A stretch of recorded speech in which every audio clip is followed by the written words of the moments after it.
पर्वती मतदारसंघावर पुन्हा एकदा भाजपने निर्विवाद वर्चस्व मिळवले असून भाजपच्या माधुरी मिसाळ या येथून सलग चौथ्यांदा आमदार म्हणून निवडून आले आहेत। त्यांच्या विरोधात यावेळी राष्ट्रवादी काँग्रेस शरद पवार पक्षाच्या अश्विनी कदम यांनी आव्हान निर्माण केले होते।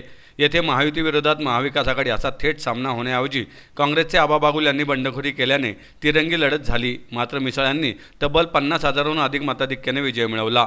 मागील विधानसभा निवडणुकीत मिसाळ आणि कदम यांच्यात लढत झाली होती। यंदा दोघी पुन्हा आमने सामने होत्या। गेल्या वेळी मिसाळ यांना 97,012 तर कदम यांना 60,245 मते मिळाली होती। यावेळी बागुल यांनी बंडखोरी केल्याने महाविकास आघाडीची मते फुटण्याची शक्यता होती। गेल्या वेळी या मतदारसंघात 49.5% मतदान झाले होते। यंदा 55.26% मतदान झाले। यंदा मतदानाच्या टक्क्यात सुमारे 6% वाढ झाली होती। या वाढलेल्या मतदान टक्काही महत्त्वाचा ठरला। आज सकाळी मतमोजणी सुरू झाल्यानंतर पहिल्या फेरीपासून मिसाळ यांनी आघाडी घेतली। ही आघाडी कायम राखत 20व्या फेरीअखेर त्या 50,000हून अधिक मतांनी विजयी झाल्या। त्यांना 1,17,887 मते मिळाली तर त्यांच्या प्रतिस्पर्धी अश्विनी कदम यांना 67,373 मते मिळाली।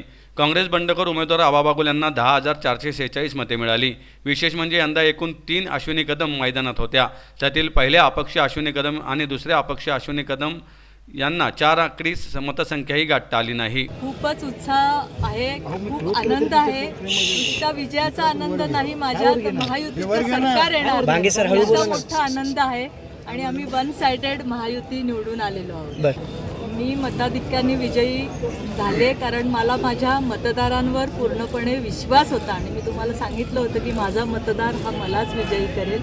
त्याचप्रमाणे सगळे माझे महायुतीचे सगळे नगरसेवक असेल, पदाधिकारी, कार्यकर्ते आणि बाबाशेठ मिसाळांची वेगळी टीम या सगळ्याचा हा विजय आहे असं मला वाटतं। मंत्रिपदाची अपेक्षा आहे, मंत्रिपदाची अपेक्षा आहे, मंत्रिपद मिळेल असं तुम्हाला वाटतंय? कारण की नेहमी तुम्हाला हुलकावणी कुठं काम करण्यात जास्त आवडेल, कोणत्या खात्यात?